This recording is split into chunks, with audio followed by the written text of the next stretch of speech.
Hey everybody, this is Syrah with Wine on the Diamond. Today, I'm going to be reviewing the 2021 Crux Winery GSM. It's from the Russian River Valley in Sonoma County, California. It is 48% Grenache, 24% Syrah, 28% Mourvedre, 67 cases produced, 13.6% alcohol by volume. So Crux Winery is going to be the guest for this Thursday's Pink Society chat. The theme is tacos and wine, so you know it's going to be awesome.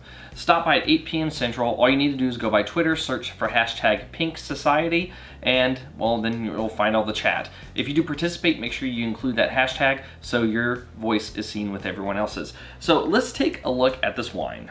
All right, so from a color standpoint, I'm going to give you a medium pink orange, no artifacts, no cloudiness. All right, so on the nose, medium intensity on the nose. Wow. First two things I get are strong notes of bubblegum and strawberry. There's a little bit of raspberry in here too. Almost like a maraschino cherry. There's like a candied cherry. Lots of red fruit, lots of red fruit. There's also a hint of like preserved lemon. I get to add that one to my catalog of aromas and flavors because I've been cooking Ottolenghi recipes a lot lately and he likes using it, and now I have one more thing to talk about. Anyway, so enough, alcohol is medium on the nose. But how does it taste? Medium body, medium plus acid. There's something about this wine though that's getting me. So intensity is medium plus, that's what it is. The thing that's getting me about this wine is it actually has a hit of tannin on it. Like, I actually am getting a little bit of that tannic structure. I was wondering what was kind of making the body feel a little bit scratchy, and then I used my brain and remembered tannins. But that being said, the alcohol is a little bit stronger on the palate. So like, it's still medium, but I would say if there was a medium plus within the level of the SAT that I've gotten through, the systematic approach to tasting, I would say it was a medium plus, but it still falls within medium. The citrus elements of this wine, that preserved lemon, really hit hard on the mid palate and finish. The red fruit hits you up front with that bubble gum. The bubble gum goes away once you get into the mid palate from the approach, and then going into the finish, the red fruits come back, but it's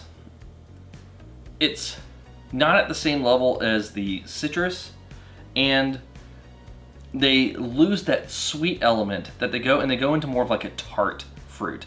So everything up front, like I said, it kind of has this sweet kiss, like a sweet fresh fruit note, and then going into that finish, it becomes actually kind of tart.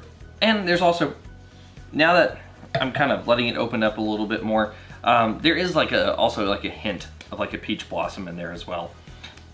You can kind of get a floral note on the palate, and then it kind of helps pull it out into the nose with that whole retronasal effect. So anyway, we won't know how this wine rates until we go through the blick. So from a balance standpoint, I'm gonna give you a full point. Now I will say here though, I almost give you half a point until I realized that I wasn't insane and what I was getting on the palate was tannins. I don't know why I didn't expect a lot of tannin to be in here, or tannin at all to be in here. The only thing I can think of is I've just had so many rosés recently that just don't have any sort of tannins in their body that it's just not something I was expecting, and when I got hit with it, it kind of threw me for a loop. But anyway, it's not heavy, it's not overdone or anything like that, and all the structural elements are playing well together, so you still get your full point.